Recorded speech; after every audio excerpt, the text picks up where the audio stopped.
Hey friends, this is Chris. Welcome back to the channel. So I've been getting a lot of questions actually from the Rivian videos. People have been asking, what's my overall thoughts on electric vehicles and EVs?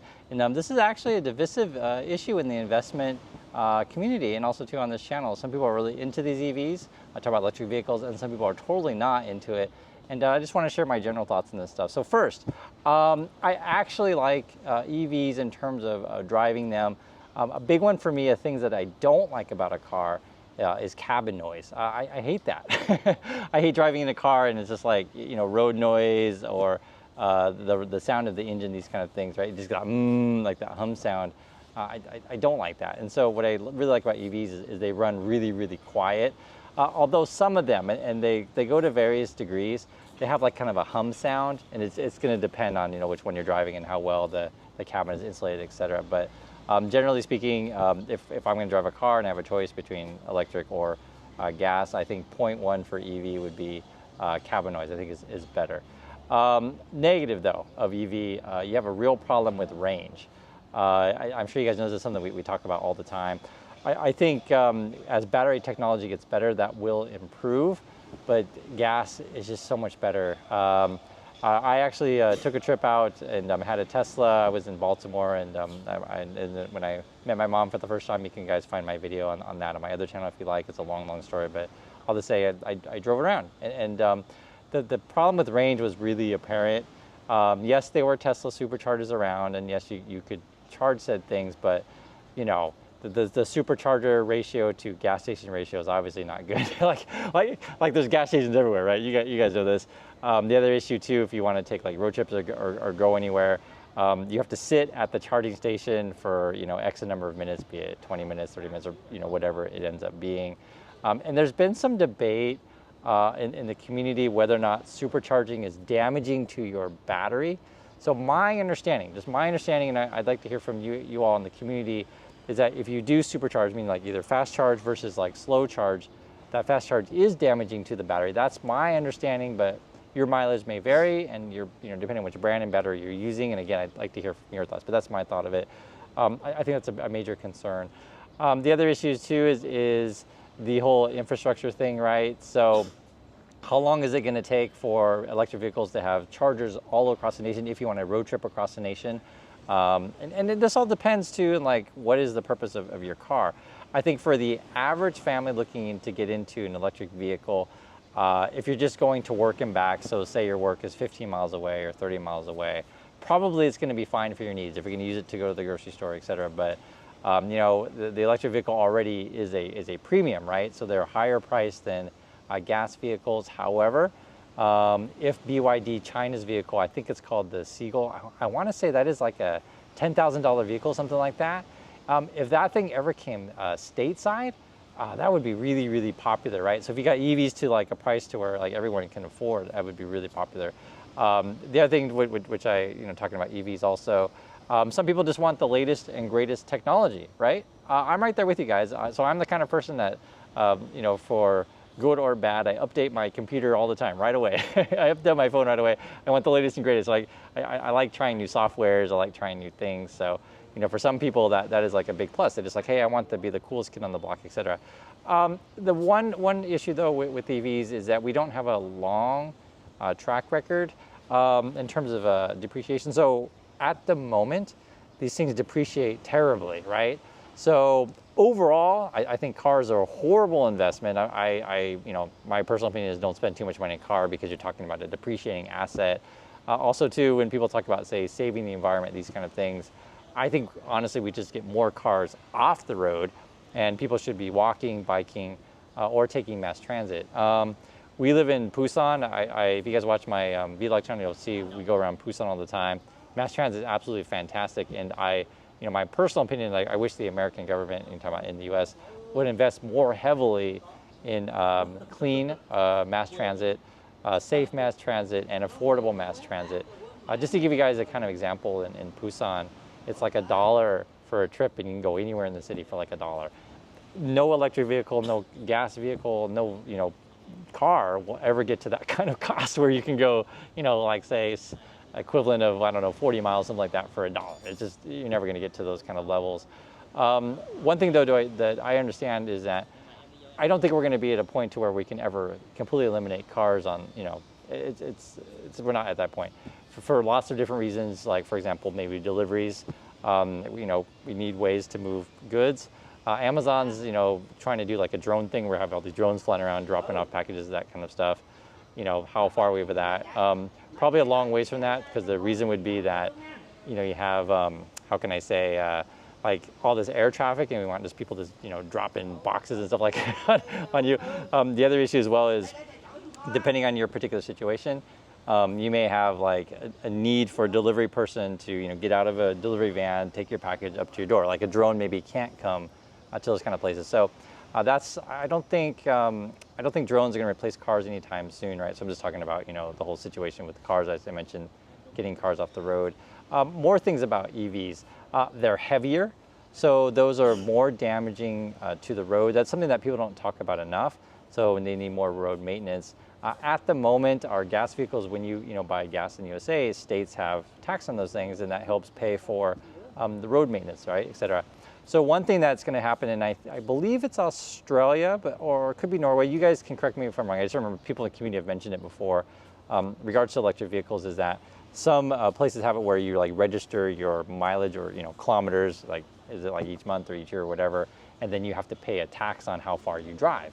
I actually think that's a very fair way to do that, and I'm pretty sure that's going to probably come to the USA in the future, because that's an issue, right? If theoretically everybody converted to EV, we'd lose a lot of revenue in maintaining the roads. Another thing that you could do theoretically is build that sort of tax, road use tax into the price of the car. But car manufacturers would push against that heavily, because when you up the initial price of something, it's harder to push more vehicles or / units out the door, right? So I think generally speaking, you have more of a use tax, like how much you use the dang thing. So how far it is probably the way we go. I'd like to hear you guys' thoughts on that one. Regarding the infrastructure, just talking about this stuff in general, who's going to fund the building of more chargers, right? So in order for these EVs to really catch widespread, you got to have a bigger charger network. I think theoretically in the future, every gas station would just take out the old gas stuff, put in the chargers. I think I said theoretically. I'm saying that theoretically, but the other issue too with the electric vehicles, and there's always debate on this among Tesla bulls, where they say, no, Chris, you don't know what you're talking about, but I'll just tell you the truth of these things. The cold weather situation, right? So my understanding is physics, battery gets too cold, it's not going to be so great. So in colder climates, people just don't want electric vehicles. I hate to break it to you. The Tesla essentially is a California, or was, I think now it's Texas, but essentially was a California kind of based company, or you could even say industry, but the cars were designed for that kind of driving conditions, right, in California. So it's warm all the time. And so, will there be widespread adoption of electric vehicles in places where there's like lots and lots of snow? I think probably not. Guys, I'm not against new technology and against electric vehicles, not at all. I'm just, talking to you more practically about this kind of stuff. Someone wrote in the comments, say, hey, Chris, would you, invest in like a Rivian or something like that? So here's my general thoughts on these things. If you look at all of the EV car makers, a lot of these go bust. Think about your Mullen or your Faraday. I think there might be others. Was Arcimoto an EV one too? I can't remember, but a lot of them go bust. Cars generally is an expensive industry to be in, because it's at low margins, right? It's a very expensive startup cost. You have to design said thing. You got to build factories. You got to figure out your distribution. It's a high barrier to entry.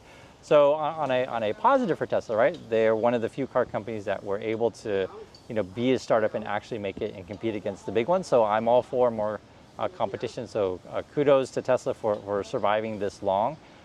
Does that necessarily mean that they're guaranteed to survive forever? No, it doesn't, because there's a lot of competition out there. And I personally think in terms of the EV space, I think Hyundai is going to be a major player. I would not bet against Honda or Toyota. Right, and the Hyundai, Kia are going to be both of the Korean makers are going to be putting out stuff. BMW is going to be putting out stuff, but they're such a smaller slice. At the moment, Tesla's kind of like the same kind of sales as BMW. I think Tesla sells like 2 million models a year. I think BMW is about roughly the same. I should say units a year.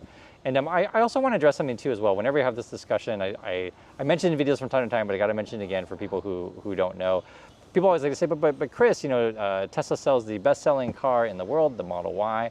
It's a bit misleading when people tell you that, and I'll tell you why. So if you give the impression that that is the #1 car in the world, the Model Y, right? That's how Elon likes to say it. It sort of gives the impression and pumps up the idea that Tesla outsells everybody, right? And this is something that the bulls always like to say. And it's simply not true. Total, Tesla sells around 2 million cars a year, right? Total, just all of their cars around 2 million. Toyota sells like, you know, in the 10 million range, like 10 million cars a year. So clearly Toyota sells more cars than Tesla. It's just like basic math, right? 5 times more. The other issue as well is like, if Toyota really wanted to have, quote, the best-selling model, they could just like eliminate, what is it? They have the, say the Camry and the Corolla, and then you could even talk about, say, isn't it Lexus is Toyota, and I think, what's the other one? Infiniti is Honda, right? So what I'm saying is like they could condense all their models into just a few. So like, what if Toyota only sold, say, the Camry and the RAV4, like only 2 models, basically, right? And then they sold only the 1 truck, which would be like, was the Toyota Tundra. Then suddenly, remember Toyota sells 10 million vehicles a year, so then suddenly all of their vehicles would be like the #1 best-selling, you know, in the world. That's how you could promote that. But right now, they are the #1 selling car maker. Do you guys see what I'm saying here? So talking about a particular model being a top seller, it kind of gives the impression that Tesla sell a whole bunch. Because there was a YouTuber guy that made a video, it was a Tesla bull, made a video and asked regular people on the street, did you know that Tesla's the best-selling car in the world? Like you guys see what I'm saying? It kind of gives the impression that they sell more cars than Toyota, but it's not really true. The other issue with when Elon and all the pumpers claim that the Model Y is the best-selling car in the world, we actually don't know. Why don't we actually know? Because when Tesla reports their numbers, they combine the sales of the 3 and the Y together. They do not divvy it up. So we're all based on just like whatever estimates that, I want to say there's a company out there that always estimates how much they're selling, but we don't actually know what the mix is. We can see how many cars they sell, but we just don't know what the mix is.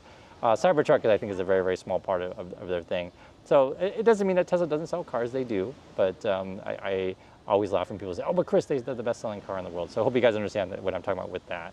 Overall, again, I'm not against EVs, but I think there are some real strong limitations on there. The other issue as well, which I don't like, and I've said it so many times on the channel, I don't like some of these newer vehicles that are completely eliminating all the knobs and stuff on a car. Someone asked before about the future of Tesla's cyber robotaxi thing, or cyber taxi, whatever they're going to call the dang thing. What are they going to do about theft, or how's the design going to be? So at the moment, I think the thing's not going to have a steering wheel and not going to have pedals. So though that's going to be an interesting type of vehicle, because what if there's any kind of emergency and you're in said vehicle? like what are you going to do about it, right? You can't do anything. Or you get stuck out in the middle of the road, and like, what are you going to do? I guess call another car, etc. But I think that is an issue. So other than that, that's just sort of to just have a conversation right at the top of my head what I think about electric vehicles. I want to hear your thoughts. What do you think? Do you think they're a thing to stay? Did I miss any major points of how these things or why these things could succeed or fail? So thanks again for your time, everyone, and I'll catch you all in the next video.